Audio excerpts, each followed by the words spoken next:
Do ઓર ડાયની સ્થિતિ, 28 કલાકમાં 161 કિલોમીટરની રેસ, આસપાસમાંથી આવતા અજાણ્યા અવાજોની અનુભૂતિ, કોઈ માઇન્ડ ગેમ પણ કામ ન આવે એવી ખતરનાક ધ બોર્ડર, જેસલમેરથી Longewala. Like do or die condition of time. તો એ નર્ક જેવો અનુભવ થઈને આપણે સક્સેસ મેળવવાની છે. कुछ घुंघरू कुछ गाना मीन्स और कोई है ऐसे शैडोज जब भी आते हैं ऐसा लगता है कोई है पर मैं फिर से ऐसे देखूं तो वहाँ पे कोई नहीं.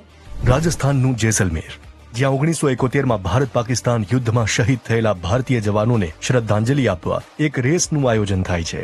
એ પણ જેવી તેવી નહીં, નરકનો અનુભવ કરાવે એવી રેસ હોય. ભલભલા એથ્લીટ્સ પણ આ રેસને અધવચ્ચે છોડી દે છે.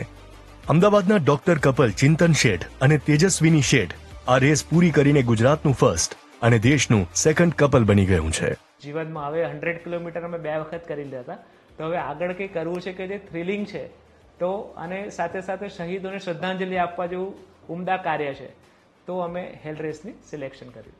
देन हमारे जो मेंटर है अमित दादा, उनसे हमने बात किया तो दादा ने बोला ऐसे कुछ डिफिकल्टी नहीं, 100 आपने किया ना उसके बाद कोई भी किलोमीटर आप ऐसे ही रन कर सकते हो. 2008 થી યોજાતી આ હેલ રેસની 3 કેટેગરી છે.